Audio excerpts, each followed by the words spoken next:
आगे बढ़ते हैं और बात आग वाली हाई राइज मुसीबत की करते हैं। यह खबर उन लोगों की फिक्र बढ़ाने वाली है जो महानगरों में बनी बहुमंजिला इमारतों में रहते हैं, खुद को सुरक्षित महसूस करते हैं, लेकिन जब यह रिपोर्ट देखेंगे तो उनकी चिंता बढ़ जाएगी।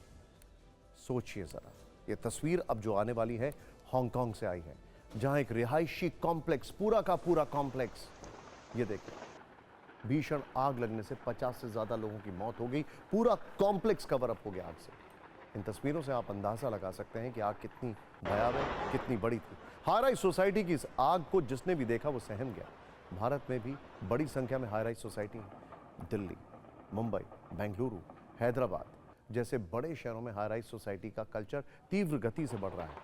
आजकल तो छोटे छोटे शहरों में भी हाई राइज है। ऐसे में इस तरह की तस्वीरें और हादसों को देखकर हमें सबक लेना जरूरी है। हर किसी के मन में सवाल जरूर उठता है कि अगर उनकी सोसाइटी में ऐसा कुछ हुआ तो उसका परिणाम क्या होगा, इसको लेकर तैयारियां क्या है। हांगकांग की भीषण आग वाली तस्वीरों के साथ आज हम हाई राइज सोसाइटी के निवासियों के डर को डिकोड कर रहे हैं। यह सवाल भी लोगों के मन में उठता है कि क्या भीषण आग वाली स्थिति में बहुमंजिला इमारत सुरक्षित है? जो हांगकांग में हुआ, क्या वो कहीं भी हो सकता है? एक अनुमान के अनुसार भारत में 10 से ज्यादा फ्लोर वाली 30,000 से ज्यादा हाई राइज सोसाइटी। आप ये भी जानिए आखिर हांगकांग की सोसाइटी में हुआ क्या। देखिए, हांगकांग की सरकार के अनुसार वांग फुक कोर्ट में यह आग स्थानीय समय अनुसार बुधवार को 2:51 पर लगी। 35 मंजिला इमारत में आग में 50 से ज्यादा लोगों की मौत हो चुकी है। घटनास्थल पर 800 फायर फाइटर्स को तैनात किया गया। खुद चीन के राष्ट्रपति शी जिनपिंग ने इसको लेकर कॉग्निजेंस लिया। आग को लेवल 5 की कैटेगरी में रखा गया, जो गंभीरता के मामले में श्रेणी 1 से 5 तक के पैमाने पर दूसरा सबसे ऊंचा स्तर है। हांगकांग में 77 साल बाद ऐसी भीषण आग लगी है, जिसे लेकर चीन के राष्ट्रपति शी जिनपिंग परेशान हो गए।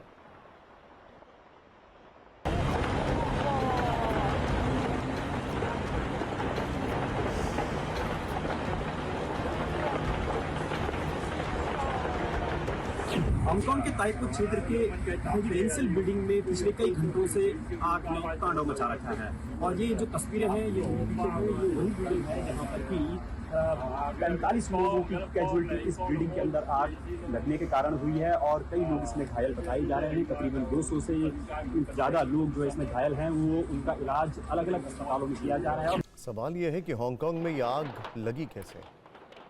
जो जानकारी आ रही है उसके अनुसार आग के ज्यादा तेजी से फैलने के पीछे की वजह आसपास जारी मरम्मत का काम था। इमारतों के बाहर बांस की मचान लगी हुई थी जो मरम्मत के लिए इस्तेमाल की जा रही थी। खिड़कियों पर पॉलीस्टीरीन बोर्ड्स पाए गए, जिसकी वजह से आग और ज्यादा फैलती चली गई। जांच में पता चला है कि लिफ्ट की खिड़कियों को ढकने के लिए इस्तेमाल किए गए स्टायरोफोम में आग तेजी से फैली। पुलिस ने ठेकेदार समेत 3 लोगों को गिरफ्तार भी कर लिया है। आपको यह भी बता दें कि हांगकांग की हाउसिंग सोसाइटी आमतौर पर छोटे और घने फ्लैट्स के लिए जानी जाती है, जहां इमारतों के बीच की दूरी मामूली होती है। इसी घनत्व के कारण इस घटना में बड़ी आबादी के प्रभावित होने का खतरा बताया जा रहा है। वांग फुक कोर्ट जहां आग लगी, यहां फ्लैट्स का आकार आमतौर पर 400 से 500 वर्ग फुट के बीच है।